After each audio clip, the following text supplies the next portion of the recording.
Hi, good evening. Ngayon po, tayo po ay mag-check ng ating washing machine. Lilinisin po natin kasi mukhang yung washing machine natin para sa basahan ay marami na pong dumi. So, kailangan na po natin siya linisin. Ito po siya. Ito po yung aming ginagamit na washing machine para sa basahan. So, pagka ito po ay lilinisin nyo, tatanggalin nyo lang po itong pinaka-ano nyo. Nalumot na po. Yung kanyang pinaka-cup na cover. Yan po. And then, meron pong tornilyo dito. So, yung tornilyo po nito, i-ano na paluluwagan nyo lang para makuha nyo po yung pinaka tingnan nyo po ang itsura niya. Wow. Ito po yung mga basahan, mga tumulmol ng basahan kung saan po napunta yung ating anak. Ano po? Tumulmol po ng basahan niya. So, ito po yung lilinisin natin para gumanda po ulit yung ikot ng ating washing machine. Okay? Later ako, papakita natin po kung gaano siya kalinis.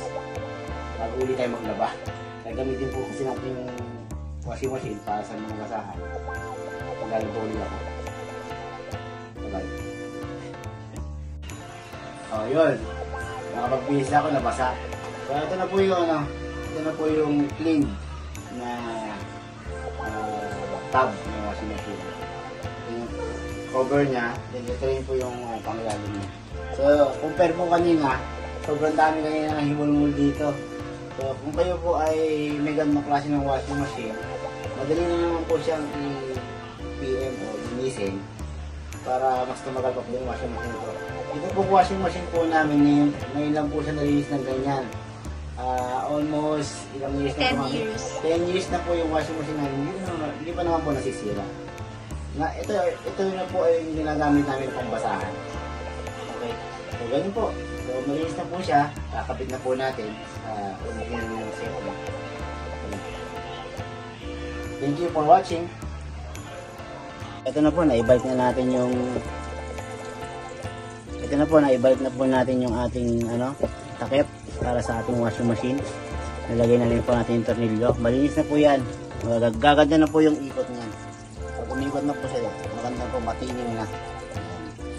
So, pagka mayroon po kayong gandong washing machine, ganun lang po kadaling linisin. Tatanggalin nyo yung takip.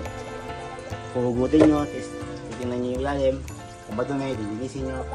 Yun na po. Yan. Panahon na para maglaba. Bye-bye. Huwag na po, huwag na yung pakita ng labada ko. Okay na po yan. Bye-bye. Laba-laba.